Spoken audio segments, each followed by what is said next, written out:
Hi, this is my recording of the day 2 vlog, and I will share the thoughts that I have about day 2 of CVAP.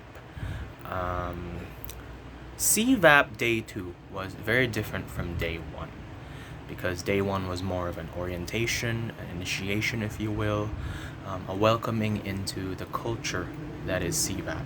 So, one of my favorite things about CVAP is that we're called voice mates. So if there are classmates in school, blockmates in school, and workmates and office mates, what I do like is there is a specific term that we can call each other, those who are enrolled in the CVAP. So it's very nice and very enduring. Sorry, no, not enduring.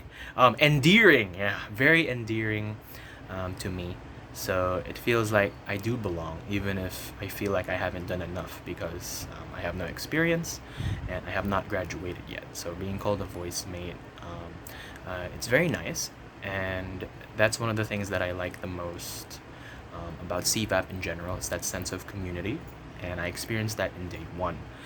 Day 2 of CVAP was different because it leaned into the lessons now, and I was able to learn quite a lot. So day 1 was more of a mental and emotional thing, like coming to terms with being a voice mate, being a voiced artist.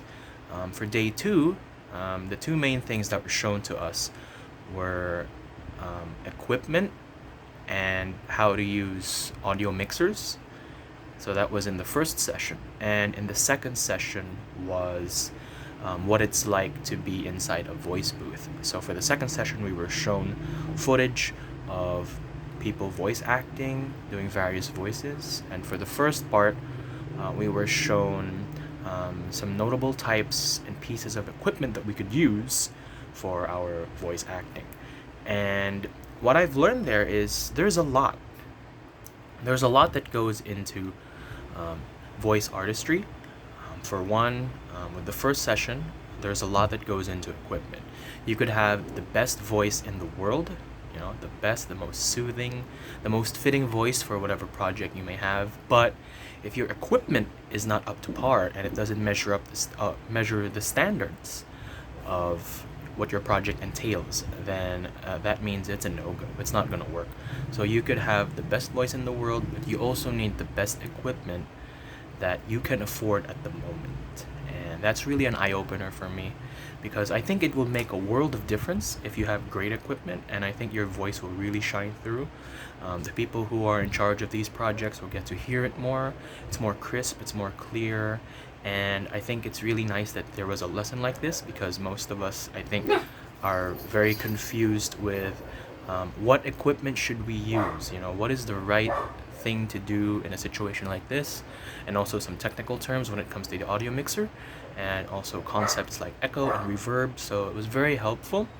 The second session was more on video footage of what it's like to be at the voice booth and how directors are towards their voice artists, and it was very different from what I expected because I expected it to be fun. Well, it is fun in a way, but of course, it's sinking in that voice artistry is also work as well. It's a job that you have to do, and I am not opposed to it being called a job or being called a profession, an occupation. I mean, that's what it really is. And what I learned there is you get to use your voice in the clearest way possible when you have a director with you. So part of me is excited, but also nervous, but more excited to get to interact with other voice artists and, of course, the directors, because I'm very curious as to how voice directing really is.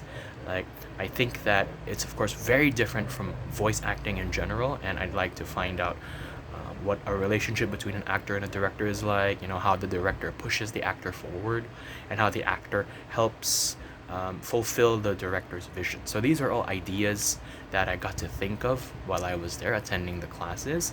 And again, it's very eye-opening in a way because I used to think you would just go into the booth and talk, but it's not like that. There's a lot of factors that go into it, from the equipment that you use all the way up to the roles that you have and how you portray them, and also the director and the people that you are with. So it was a really great day 2, and I am personally looking forward to more insights more things to learn for day 3 and day 4. So that is my blog for day 2 of CVAP. Thank you so much for listening, and I hope you have a nice day. Bye!